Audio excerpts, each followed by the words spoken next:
Olá, quem está acompanhando ou tem curiosidade sobre esta leitura aqui, o livro de Manuel de Julio Cortázar, que é a segunda que eu faço para o meu projeto Cortázar 24, em comemoração antecipada do 110º aniversário do autor, que vai ser em 2024. Bom, a segunda das 10 partes em que eu dividi o romance pode, por sua vez, ser dividida em 4 sessões. Na primeira delas, nós estamos ainda no apartamento do casal Susana e Patrício, acompanhados pelo Fernando, que é um imigrante chileno recém-chegado na França, e eles continuam lendo notícias de jornal local para aclimatar, né, por assim dizer, esse recém-chegado. Na notícia a qual nós temos acesso nesta sessão, nós ficamos sabendo de um civil em Paris que é raptado e atacado pela polícia por ser confundido com um manifestante estudantil.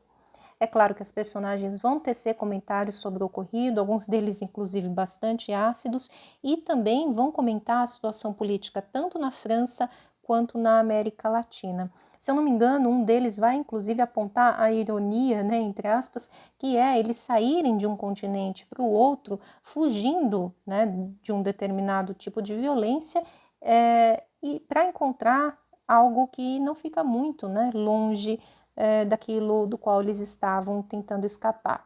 Enfim, mas um detalhe curioso para mim nesta primeira sessão é a afirmação da Susana de que ela deveria passar a cobrar por essas traduções que ela tem feito o valor que cobraria um tradutor da Unesco.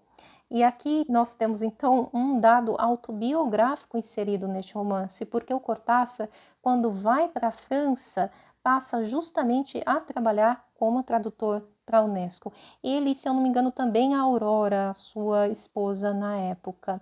Enfim, na segunda sessão nós damos aí um salto, né, neste grupo de personagens e somos apresentados a Sara, que é também argentina, amiga de algumas das demais personagens do livro, e se encontra viajando pela América Central, acompanhada por duas figuras que, junto com ela, inclusive, me parecem um pouco ambíguas. Não ficou muito claro para mim se elas seriam mais jovens adeptos de um estilo de vida hippie, lembrando que este livro foi publicado em 1973, ou se eles seriam, sobretudo, militantes políticos contrários aos regimes ditatoriais de direita existentes no nosso continente nesse período.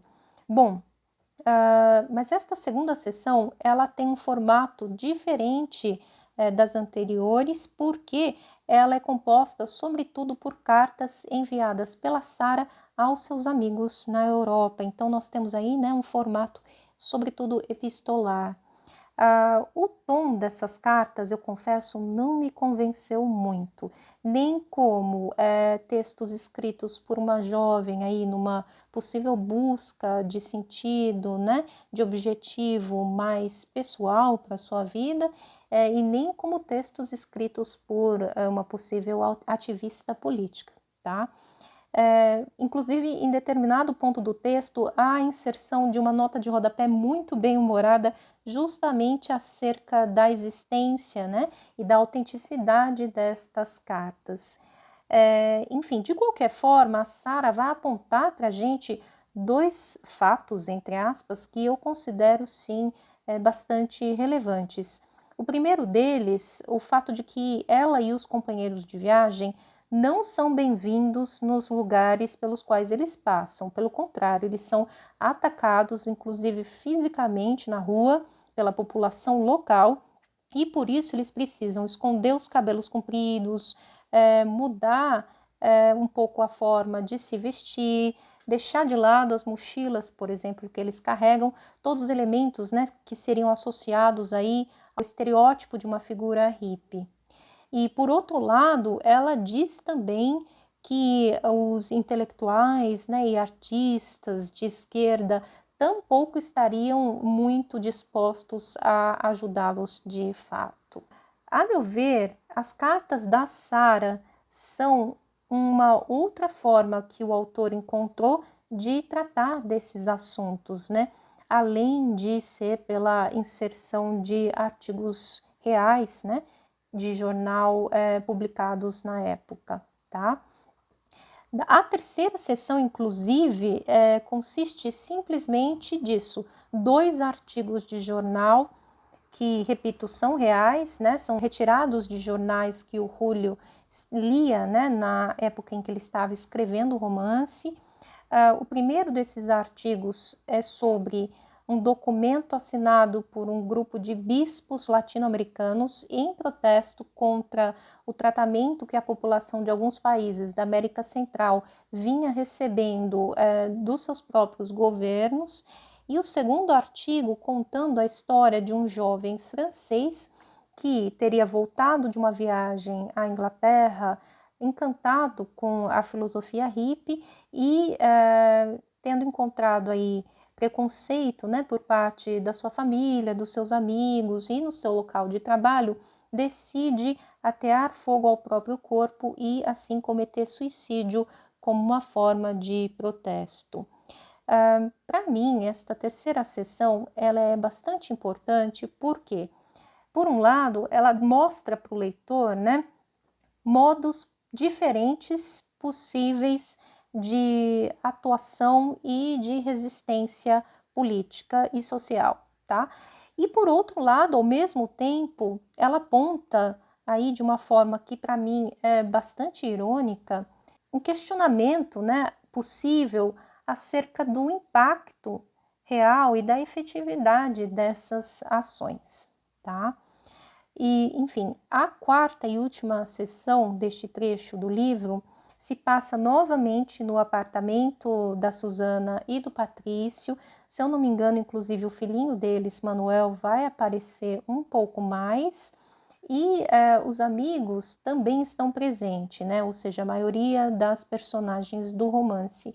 E eles estão conversando sobre o que eles chamam de a contestação, que seria um dos modos que esse grupo de pessoas teria encontrado para agir contra o sistema. Então, seriam pequenas ações aí orquestradas que eles fariam em locais públicos para chocar, né, os presentes. Então, nós temos histórias em salas de cinema, óperas, ônibus, restaurantes, quitandas e lojas de departamento, tá?